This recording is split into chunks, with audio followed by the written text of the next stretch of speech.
Good? Yep. Call the meeting to order. All rise for the pledge.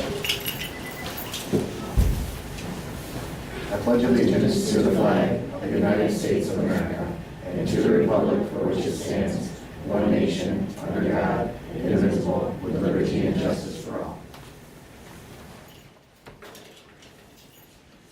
All right, public to be heard? None? All right, I'm up with the good news. All right, from the high school. From Jeremy Medler, Natalie Keller, there was a t-shirt sale to help raise money for our colleague with serious medical bills. And Natalie took the time to organize the ordering of the t-shirts and their distribution as well. This not only saved all of us the shipping costs, but more importantly, helped to raise a substantial amount of money for one of our BHS family members. From Jackson, from Mallory Shell and Amanda Thomas, we would like to thank Judy from Eden Cafe for opening up her business to our first grade cooking club students. Judy hosted us on Monday, the 24th of March, when she was closed to the public. She planned an incredibly fun experience for our students. Students received their own Eden Cafe apron and were able to decorate their own baker's hat. They then had a sneak peek into the kitchen where they were able to decorate their own cupcakes. If you have a chance to support this business, who went above and beyond to support our kids, please do so. And there's plenty more good news to look at, so please get online and take a look at that, if you would please. Next up, it's our special education update, Mrs. Kelly Marciano. Good evening. Thank you for having me today. So I'm going to just go through the work that we've been doing this year. Kelly, can you just 1 second, pause? Totally slipped my mind and I apologize. Yeah.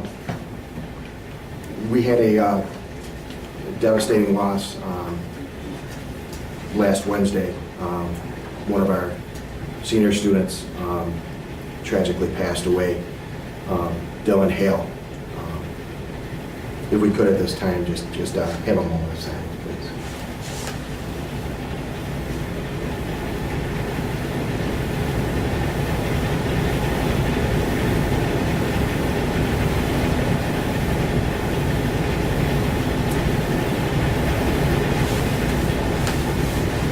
Okay.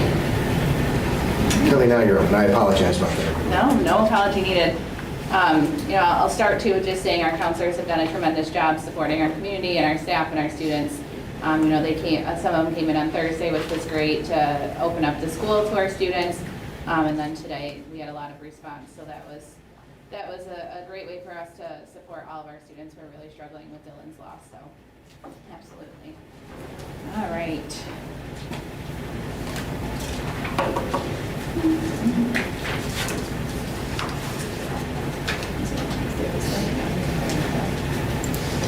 All right, perfect, thank you. All right, so just starting off with our classification rate. So we're still same as last year, hovering around that 14%. Again, as I've said every year since I've been here, we want to stay underneath that 15% for New York State. We are there as well as the region. So we're still hovering in that same area as the region. Last year we had 283 students. This year we currently have 287. I do anticipate by the end of the year that we're going to have more students classified, just based on the number of students from the multi-tiered system of supports that have been referred, as well as some parent referrals this year. It is an increase for us though from 13% to 14%. The region has also seen a similar increase. The region has about 1,003 students total who are currently classified, with 938 last year. So as a region, we've really been talking a lot about why are we seeing an increase, why are we seeing a high level of need. We've kind of come up with, there's a lot of mental health concerns currently that we're supporting our students with. We're also seeing a larger academic gap in the last couple of years. Between like the intermediate and middle school levels is where we're seeing a lot of that gap. We're also still kind of, as a team, have been talking about, is this because those students also missed a lot of foundational skills due to COVID? So how do we address that? It's been something we've looked at. They're seeing a bigger need in more of that specially designed instruction, and more of our students are needing more self-contained supports, so that's a goal that we've been working on. So I'll talk about that in a minute as well. So our goals this year, we've established several. So one was to establish a guiding coalition for special education. This consists of our department leaders who are our special education teacher department leader. We have related service department leaders, a counselor department leader, social worker department leader, and then we also have a school psychologist who also serves as the UPK and preschool department leader. They coined themselves called the Pupil Support Network, so we're really trying to support a variety of needs. This year they worked on, as a team, really looking at what our special education curriculum is. We looked at our current continuum and then determining what does our students need based on the profiles that we're now seeing for students and is there any needs for improvement or change. We also discussed as a team what professional development do we need and how do we develop some specialized professional learning communities, especially for those self-contained groups. And then continuing to grow our preschool program and work study. And one thing that we're working on this year too is a collaboration with the New York State School for the Blind on hosting the Special Olympics, which I'll get to towards the end. So our Pupil Support Network met at the beginning of the year, right in September, and we discussed really taking us through the professional learning community process and developing a mission, vision, developing our values and our goals, which you can see here. It's a nice team that works really collaboratively together that really represents the entire district. We have people from every building who's there, and our main focus again is that needs of our students. We work together to create a newsletter that goes out to our special education staff. We're able to put things like procedural information, different snippets of professional development, and other important information. We've discussed our goals as a team, and then really looking at what our student profiles are and how we support our students. One big goal that we've had this year that will continue into next year too is we do recognize we have a large population of students who are currently in self-contained classrooms, which is the most restrictive we have in district. And so our goal is to really looking at the root of why and how do we promote more inclusion practices where possible for our students.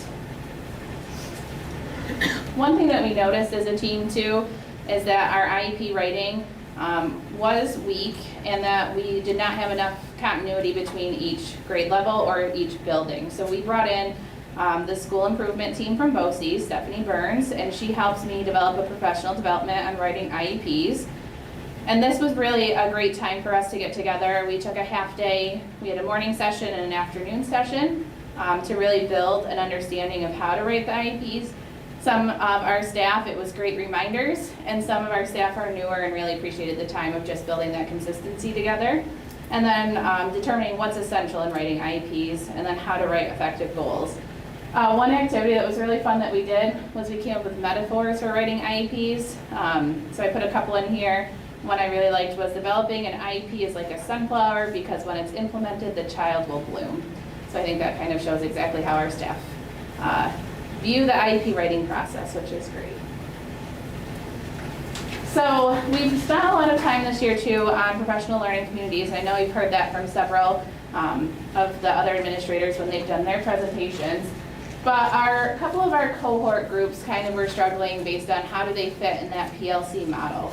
So I have been meeting with the 1211 life skills classes and establishing essential skills for ELA math and adaptive skills, so looking at those daily living skills. Related Services has met as a team as well to do a similar activity. And then next focus is to look at our 611 behavior classes, and we'll be starting that work actually next week to establish our essential skills for behavior needs and targeted assessments.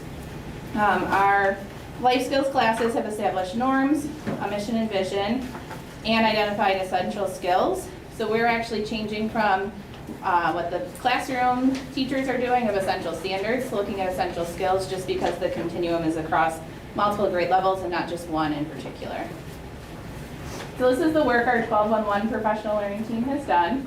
So they took the mission statement for Batavia and really felt that our students, even if they're in the 1211 life skills class, should have the same criteria of leaving us, but they added with necessary support. So I thought that was just telling how much they envision our students to be able to do when they leave. For this one, it's just our example of what our essential writing and reading skills were. So they identified 6 skills. I did ask them to narrow it down to 5, but we debated a long time over that sixth one, so we kept it. So our goal with this is that really families are starting to understand more of what our progression looks like from our pre-K students all the way up to 12th grade, and some of them who stay with us till they're 22. Making a continuum of curriculum materials that's found on, that's more comprehensive. Right now, a lot of our teachers are coming up with their own self-created curriculum, so we're really trying to build more expectations and using what the other teachers are using as well, whether it's foundations and Haggerty and how that fits in. And then next week, we are meeting again for our next meeting, and we're going to be doing some professional development on the science of reading and how does that fit to help build foundations and have our students become better readers. And then our related service team has really taken this idea of PLCs and have run further with it than I anticipated them doing this year. I'm super proud of this team. Each domain has determined their own essential skills, and they're aligning the skills back to the actual IEP goals. They're also creating resources not only for our students who are identified, but our teachers as well, and giving tier 1 suggestions and supports in the classrooms. And our kindergarten teachers especially have been so grateful of when they come into the classroom. I'll talk about it in a minute too, but coming in and just giving suggestions has been a tremendous support. So our first group, our speech and language therapy group, came up with these 5 essential skills, and each building developed their own essential skills but built off from each other. So this is an example of Jackson to John Kennedy. So each building is working on this continuum of skills too, so we'll be able to see all the way up from kindergarten and preschool, really, all the way up through 12th grade of what we expect developmentally and what's appropriate at each grade level. And this will be a great tool for us to also communicate with families of what we expect them to be able to do at each level and when a student might need services. And then occupational therapy did a similar, did the same type of activity. They came up with their 5 too. This is an example of what John Kennedy came up with as our occupational therapist. This is a team that's really driven into that consultation model, so especially at that kindergarten level in our K1. They're actually going into classrooms, observing the whole class and saying, here's just some tweaks that you could do to support our students who are learning how to write. So whether it's how they're sitting, posture, how they're forming certain letters, giving them lined paper just with highlights. They're really giving them those quick suggestions that are making tremendous difference for some of our students. And then physical therapy. So our physical therapists also came up with their 5 skills, and their focus was really looking at the functionality and accessing the building and the school and being able to manage the physical environment. And then by doing this work, again, we're really hoping that we can communicate this to families so that they can celebrate when their students graduate from these services and really understand what does it mean when they graduate, what have they really accomplished and are able to do. And then Kelly Heisman is one of our speech and language pathologists. I mean, she's done a tremendous job leading this work with our teams. Her and I meet, we talk about kind of my vision, and then she's able to implement a lot of this work. So our team has done a great job together. And then our work study. So we've actually expanded our work study to also making sure our middle school students are starting to gain access to work study skills. We continue to make connections with the community organizations. This year, really exciting, our students are out at TOPS. They're helping do shelving, they're helping getting things organized in the back. We have more connections this year to different organizations, such as the ARC, and we're really discussing post-secondary opportunities and helping families get connected. So when they leave us, either at 22 or 18, they have a path to continue with support. So these are just some of the highlights. I'm really looking forward to their doing their seeding sales soon, so I'm hoping to grow some vegetables and flowers this year, even though I don't have a green thumb, but every year it's great. And then here's a great example of just March and all the activities that our high school students have been doing in work study. So as you can see, they're extremely busy. Some students, it's a small group, meaning it's our post-secondary students, so our 18 to 22-year-olds who are able to go on job trainings. And then we do have whole class trips that students are going out, helping out at TOPS, doing grocery shopping, so they can come back and use some functional skills. And then again, having different activities for them, whether they're going to the YMCA, they were very thrilled. They were able to go and tour the new facility, Arc Glow, Independent Living, and others. And our goal really is to make as many connections for our students outside of school as possible. On our preschool program, we continue to grow and strengthen our program. We're currently servicing about 40 students. And again, as you can see, we're still supporting Genesee as our primary county, Orleans and Wyoming. And then I broke down too of how many different students are coming from different schools. So we continue to evaluate the effectiveness of our program too, and really have designed a portrait of our students so that students are placed appropriately in each program, which is helping us see tremendous growth with our students. Of the 40 students, we're anticipating half or less of those students will need continued support in kindergarten, which means that they're showing the growth and meeting the expectations to enter kindergarten. And then a special note here, Special Olympics. So if you just want to note, May 22nd, we're going to be taking our middle school and high school 1211 students over to Vendetta, along with the School for the Blind and some students from Genesee Valley BOCES. And we're going to be working on having our first Special Olympics. It's been a lot of work, but I have to say the New York State School for the Blind has been amazing at coordinating, supporting us through it as well. And then Molly Grimes, who's a speech pathologist, has really taken the lead in helping us organize this event. So here's our shirts that we'll be wearing, which is exciting to show all of us together. And it'll be a great activity for our students. And our hope is that we can expand it to more students in Batavia next year, and then maybe looking at adding districts who are interested as well.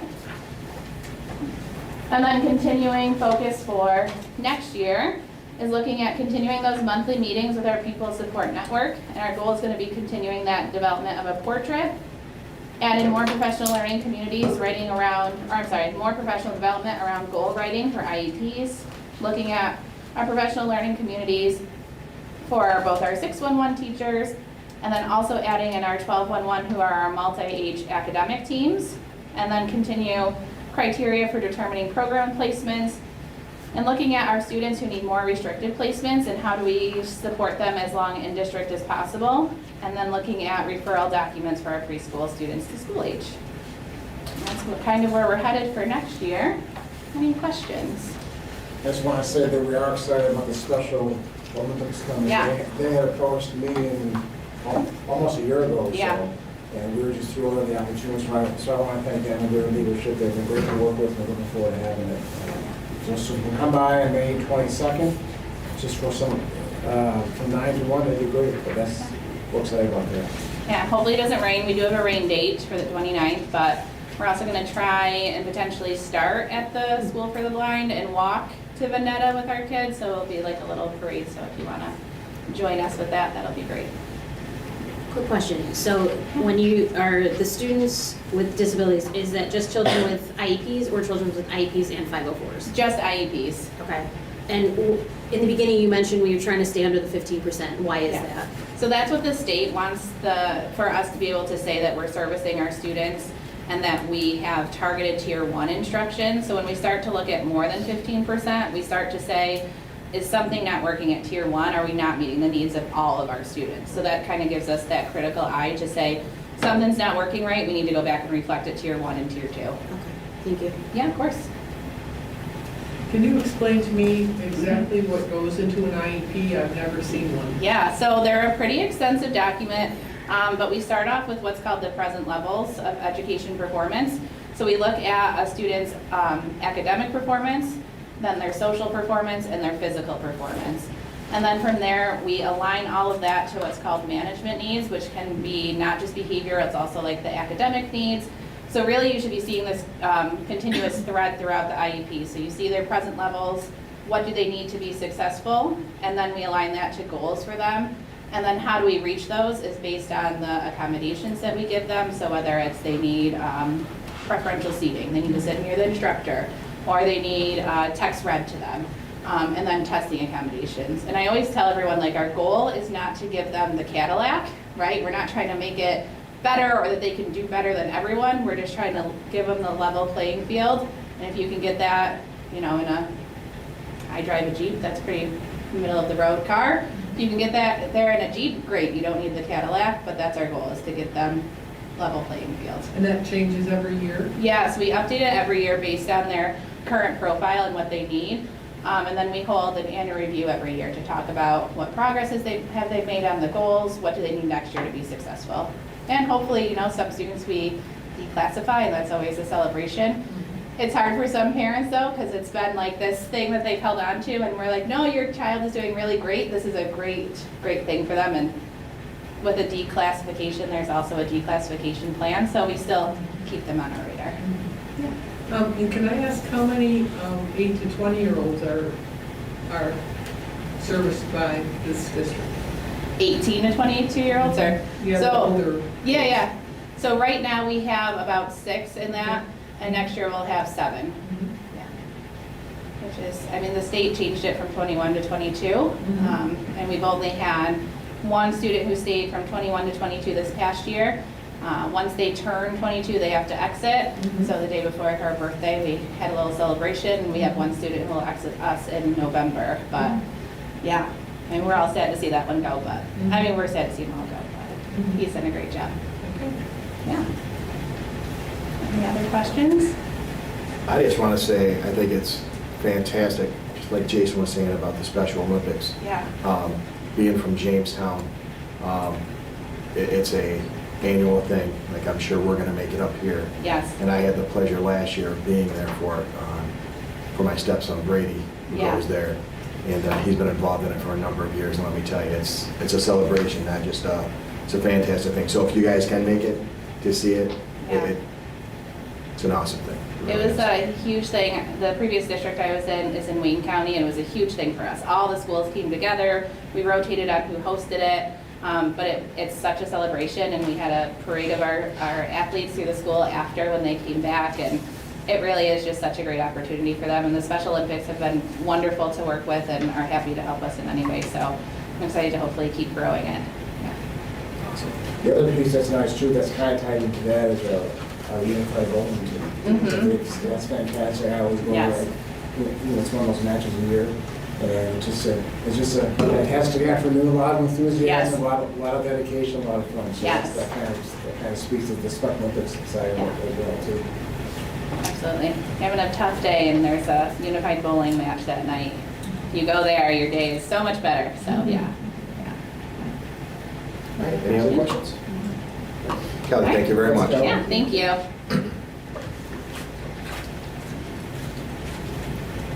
All right, next up, Mr. Lang, final budget update.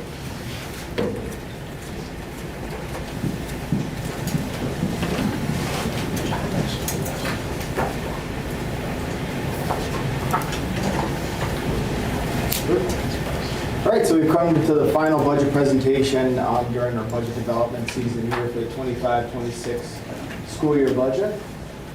Here's kind of where we're at in the timeline. Today on the 21st, during the board meeting, on the agenda, there'll be a review and adoption of the district's budget. That's the total general fund budget for the 25-26 school year. And then some other important dates, obviously May 12th, we'll have the budget hearing here in the superintendent's conference room, and then May 20th is the budget vote itself. So again, very few changes, or actually no changes since the last time the board has reviewed the budget.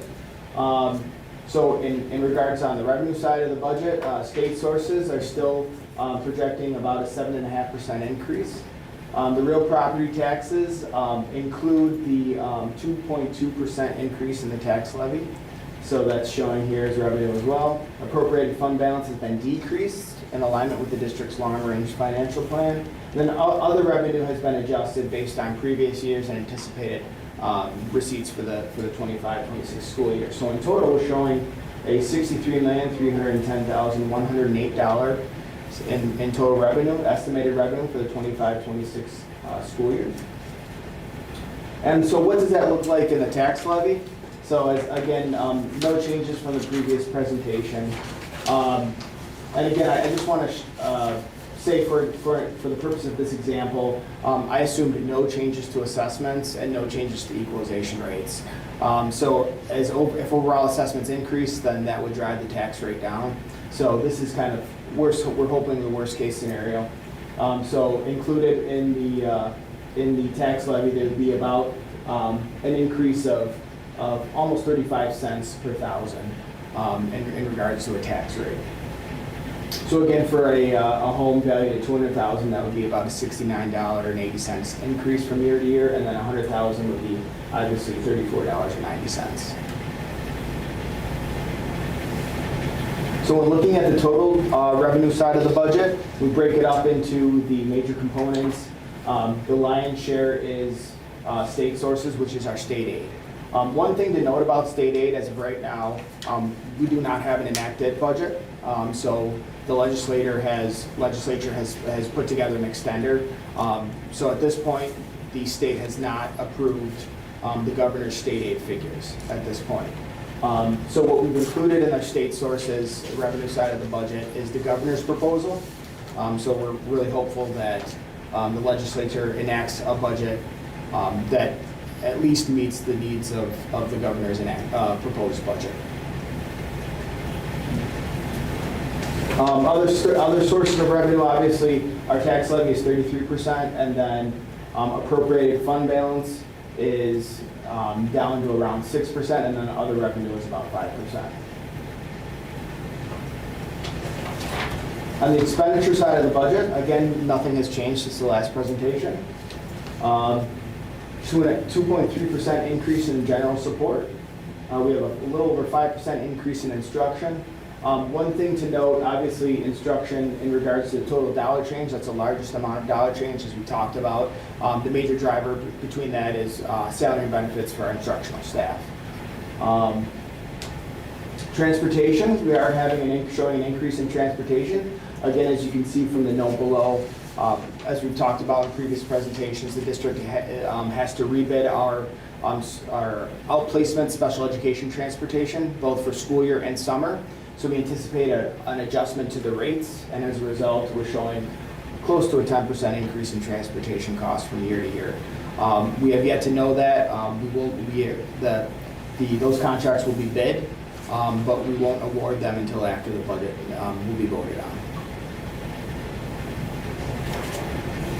And then obviously employee benefits, we're showing an increase of almost 6.9%. Debt service, we're showing some debt fall off. We have some debt that has been falling off, so we're decreasing about 20%. And then interfund transfers, large increase, about 340%. But again, as we discussed, because we're having debt fall off, in order to stabilize the tax cap, which we talked about earlier in the budget process, we are going to be contributing a little more to our current capital project, and that's why you're seeing an increase in the interfund transfers line. So you can see kind of offsetting decrease in debt service and an increase in interfund transfer, just to make sure that we're stabilizing those figures, which are utilized to calculate our maximum tax cap increase. And then finally, again, this is a chart that breaks up the general fund expenditures into the major components and then compares them. Obviously, instruction, large portion of the district's budget is instruction at 57%, transportation around 6%, debt service 3%, interfund transfer 1%, and then general support about 11%. So again, this is just kind of the boilerplate of the budget, our budget summary. It shows the total budgeted amount, the $63,310,000 for the 25-26 proposed budget. That's an increase of a little over $3 million. Represents almost exactly 5% in budget increases year to year. The tax levy to support this budget is $20,790,870. The maximum that we could have increased it would be by $452,000 from the previous year. We will be increasing at $451,534, which represents a 2.22% increase from the prior year's tax levy. So again, when we look at the ballot for this year, there's really only one proposition, which is the total general fund budget for the 25-26 school year. And then we have two at-large members that will be elected for a term, 3-year term, 7/1/2025 to 6/30/2028. A little information about the budget vote. We'll have the budget hearing right here at 6 o'clock on May 12th. And that's going to be in the superintendent's conference room. The annual district vote will be on May 20th. and that will be between the hours of 11 a.m. and 9 p.m. We have 2 election districts. Election district number 1 will be all a part of the district north of Main Street, and that will be voting at Robert Morris. And then anyone south of Main Street, Route 5, will be at the high school. Any questions?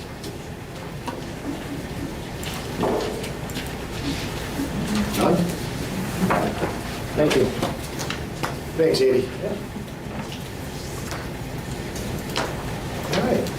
Next up, superintendent report, Mr. So, Smith. Thank you. I just wanted to begin by thanking Mr. Lang for the budget process that began back in January. The presentations, I think, have been efficient. I want to thank him for that. I know we still have more to do with the budget vote. But between that and also monitoring all that happens at the federal level with the grants and aid and all those updates, we're still monitoring that. We just want to recognize Andy for the process that has been successful thus far. Congratulations to Mr. Batavia contestants. It was a great night. I want to recognize Gavin Tripney, Will Fulton, and Kayla Evans for finishing in the top 3. Gavin, of course, was named Mr. Batavia. A great night for only about 11 participants. It was a lot of fun and a lot of good work was done by our kids. Welcome to Officer Brian Mozicki as our school resource officer, filling in for the next 6 months while Officer Stevens is out on medical leave. We look forward to her return in the fall, but Brian has already done a couple calls and has some positive work already for us. So he's here this week on his own after shadowing Officer Kennedy last week. Officer Kennedy. We've been still proceeding now with state testing. It's been a bit of a challenge with all the internet issues statewide. We're going to be having more testing this week. Dr. Corey has been working with principals and our teachers. It's been a bit frustrating. It's all been beyond our control, but there's more testing happening this week and this month. Anything else to add to that, Mom? No, the state probably learned a really hard lesson. They required every district to jump into CBT this year. It's the first year that everyone's been required. Last year we only did 2 grade levels. And in doing so, they didn't really test the system, and everybody got on. We all had the same approach. Do we LA before the break? Do math after the break? And the system just didn't work. With frustrated kids, frustrated teachers, frustrated parents, so. They took complete ownership, which, a little consolation, but. Still not acceptable. No, it wasn't a good. And then a couple other quick things that Molly and I went to the art show along with some other principals. The rest of our principals on March 28th at the library. We had a huge turnout for that and lots of successful students. I think Ken Bioka was also recognized for his work as well. And finally, the last day of school has been settled. It was in my last update as we had adjusted slightly because of the weather. I don't know what it is right now, but I did share last month my report to the parents. So just check the calendars out there, and we shared it so that the last day of school and the half days have all been finalized for the end of June. So, All right, so on to new business. Number 1, approve the job description for the Human Resources Director. Any questions on that? No? All right, can I have a motion, please? Mr. Rule, can I have a second? Second. Ms. Anderson? All in favor? Aye. Any opposed? Okay. Number 2, approve the resolution for the 2025-2026 capital outlay project, State Environmental Quality Review Act, as a Type 2 action. Any questions? All right, can I have a motion, please? So moved. Ms. Ledbetter, can I have a second? Second. Ms. Bowman? All in favor? Aye. Any opposed? All right, now we're on to consent grouping. Motion to approve the consent grouping of the consent items. Could I have a motion, please? So moved. Ms. Ledbetter, could I have a second? Second. Ms. Benedict? One second. My computer is very slow. Can you give me that one more time, who's the first? Ms. Ledbetter, and then Ms. Second. Benedict. All in favor? Aye. Any opposed? Okay. All right, on to old business. Approval upon the recommendation of their superintendent, that the 2025-2026 general fund budget in the amount of $63,310,108 is adopted and shall be presented at the May 12th, 2025 budget hearing and voted on as proposition number 1 at the annual district meeting on May 20th, 2025. Any questions? No? Could I have a motion, please? So moved. Ms. Bowen, could I have a second? Mr. Roll. All in favor? Aye. Any opposed? New business. 2025-2026 Genesee Valley BOCES annual meeting notice, administrative budget, and board member vote. Any questions? Could I have a motion? So moved. Ms. Benedict, could I have a second? Second. Ms. Anderson. All in favor? Aye. Any opposed? Okay. Nominate and recommend NISBA Area 1 Director nominee David Lowry, January 1st, 2026 through December 31st, 2027. Any questions? Could I have a motion, please? So moved. We'll go Ms. Lindvay as a first and Ms. Benedict as a second. All in favor? Aye. Any opposed? Okay. Approve the 2025 to 2028 Batavia City School District Special Education District Plan. Any questions? Okay, could I have a motion, please? So moved. Ms. Bowman, could I have a second? Second. Ms. Lindvay. All in favor? Aye. Any opposed? Approval of the property tax report card and the real property tax exemption reports. Any questions? Could I have a motion? So moved. Ms. Lindvay, could I have a second? Second. Ms. Benedict. All in favor? Aye. Any opposed? Approval of non-public private school transportation requests for the 2025-2026 school year. Any questions? Could I have a motion? So moved. Ms. Anderson, could I have a second? Ms. Benedict, was it Ches? Mr. Roll. All in favor? Any opposed? Okay, now we're on to discussion and other reports. Just one of the pieces I should have mentioned, that Tuesday in May, we're having our annual teacher and staff appreciation ice cream. So I think you received invites from us, so if you could just check on that. If you want to go to a certain school, I know somebody came last year and went to a certain school, so if you could just let Brittany or I know. I don't have the exact date in front of me, but May 6th. Tuesday, May 6th, it's a Tuesday, right? Yes. Yeah, so Tuesday, May 6th, after school, I think Brittany sent you an invite, so if you could just let us know if you plan on coming, and then what school you'd like to be assigned to. You can let myself know or Brittany, so. Thank you, John, sorry. No, no problem. All right, so discussion and any other reports, administration reports, the curriculum operations and business hours reports are all online, so please take a look at those. Board goal updates. Anybody have any updates on the board goals? I do not. And then any board members have any comments or anything they'd like to share at this time? No? No?